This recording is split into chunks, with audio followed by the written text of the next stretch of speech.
Good morning and welcome to another one of my videos. I'm down at Garrison Point in Sheerness on the Isle of Sheppey. Bit of a walk to get to. Westerly, bit blustery. Tide going out till 11, so we're going to fish it out, fish it in. I've got a few others with me today. And apologies that you haven't seen me over the last couple of weeks, but it was a kind of combination of Christmas, work, trying to see my children, COVID, complications, and the general world out there. But I'm now back, and I'm going to be back doing the once a week slot. I've got a few others with me today. I've got Ross, Andy, the usual suspects, London Viking and Lee. What we're going to get today, who knows? The reason I've come here is we're fishing out into deep water, and not looking good. I can see a seal bobbing around out there. But for those of you who want to find it, I parked in Beach car park and then walked, and it is quite a schlep, and you do definitely need a trolley. What am I going to fish with? I'm going to fish with pulley pennel. I've got a squid, whole squid, and a chunk of bluey on there, and I've dipped it in mackerel oil. Well, I've soaked it overnight in mackerel oil, and I'm fishing size 4 hooks on that. And then this one, because I'm in Sheppey, I thought I would have a go with a Sheppey rig. So I copied one that I saw on the internet. I don't know how good a copy it is, but I'm going to have a crack with it. So I'm going to bosh these out and see how we get on. And it is really cold today, but water's coloured. You never know. I suspect whiting, no, but we'll have a go.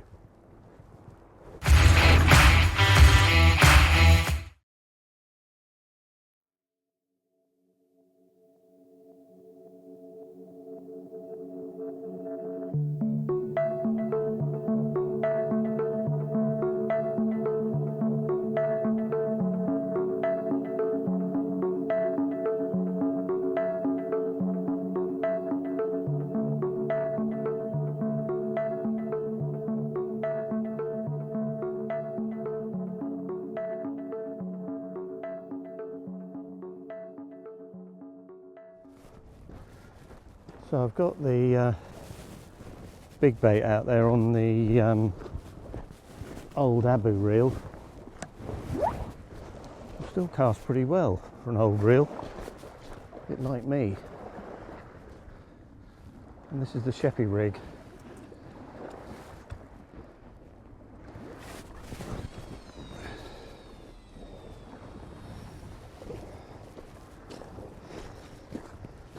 What we catch today, I have no idea.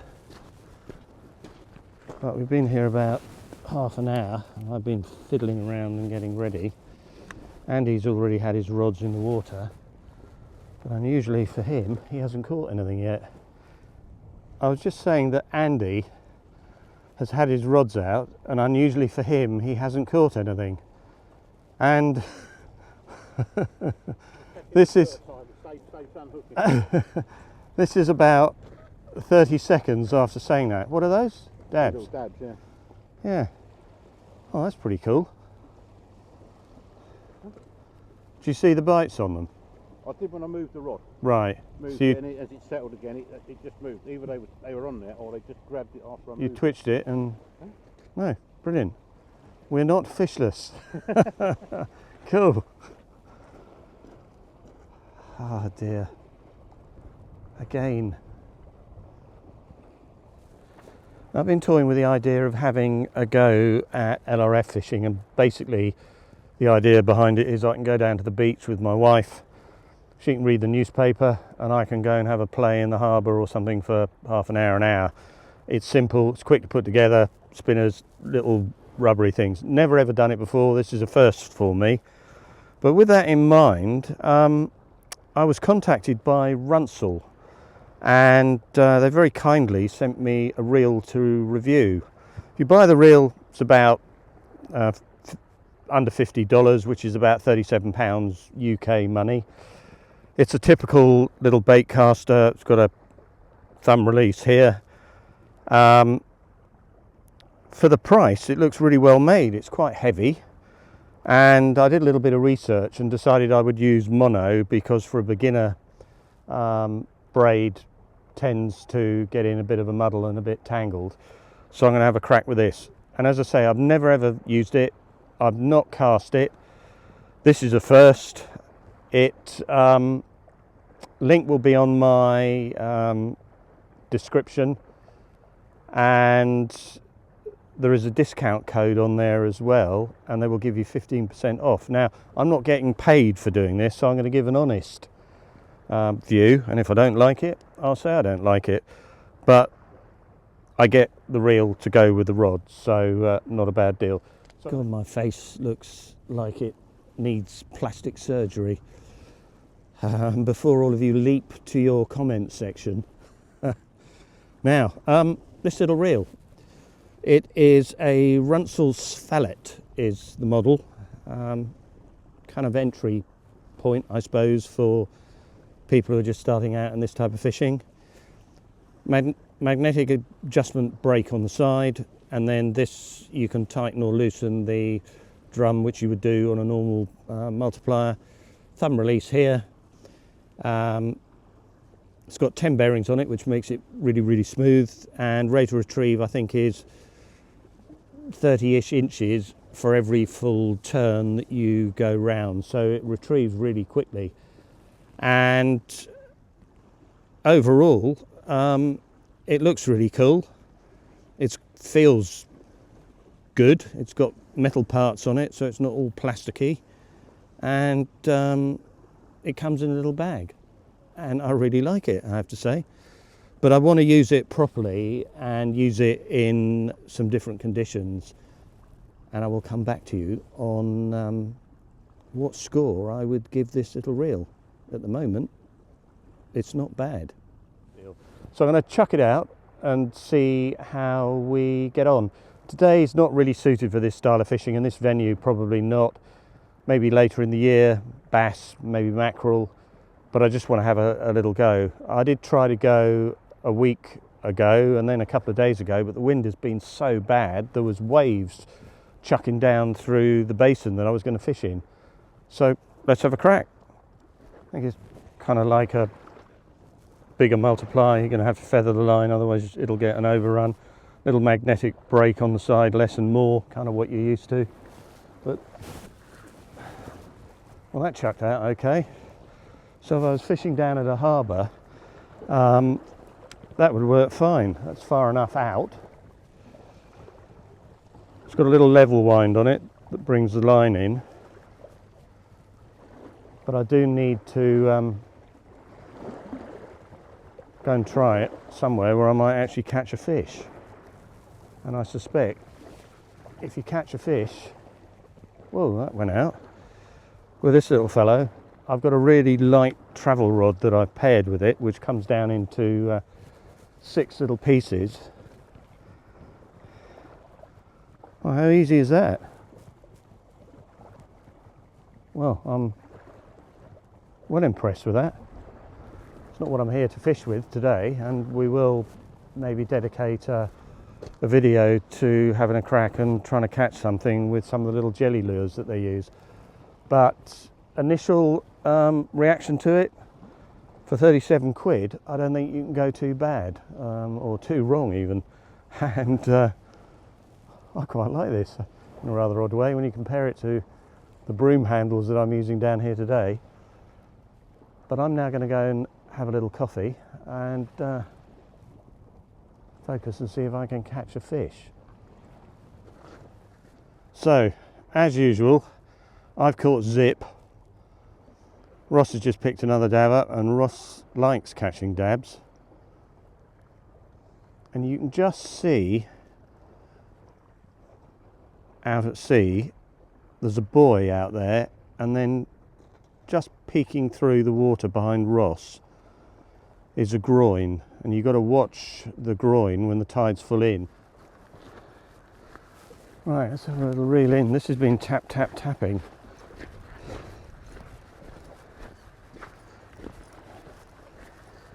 It'd be nice for me, just for a change, to actually have something on the end of this.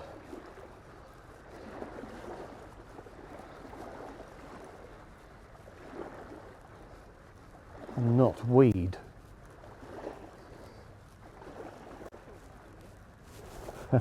Andy's just asking me, haven't I caught anything yet? He keeps reeling in dabs. He's reeled another one in. How many's that? 3. Ah, I have been exonerated. Finally exonerated.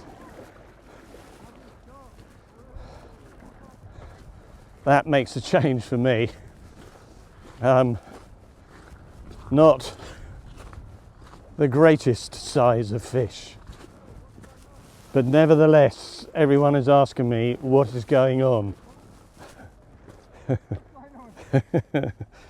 Cheeky devils. Say again? It is a new year. I'm going to focus on catching. So Sheppey rig scores at Sheppey.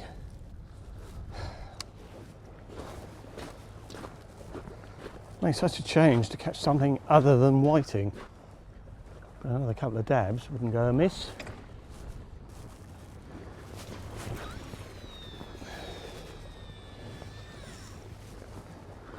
I was watching a video the other day, and it was from down here, and it was Danny Ongley,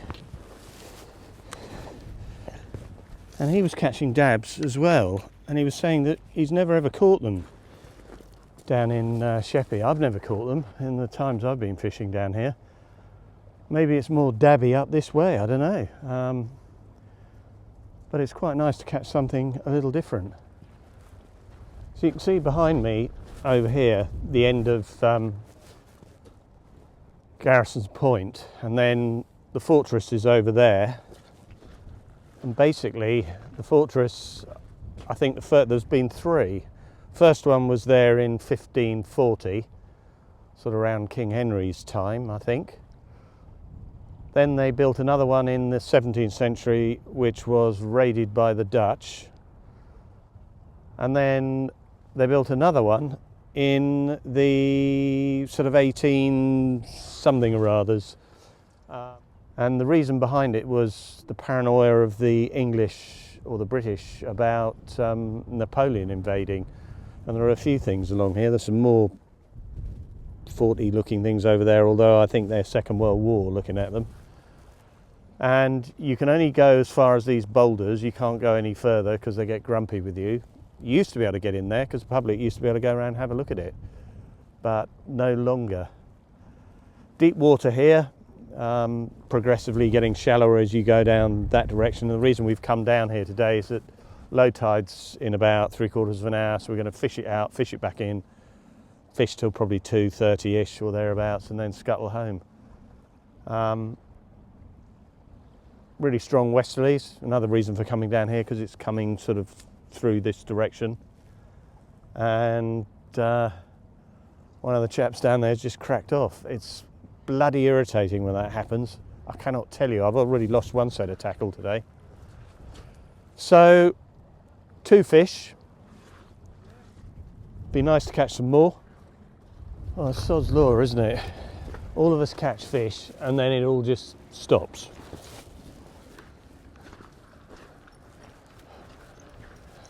How often has that happened when I've gone fishing?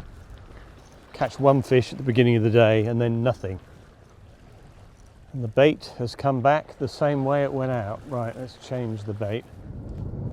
That's a manoeuvre and a half. This big boat's just come in front ways and now it's turning all the way round, but it is so close to that pontoon or whatever it is that's sticking out there. I mean, that is some seamanship, isn't it, with a thing that big? So we've come to the end of another day. We've fished the tide out.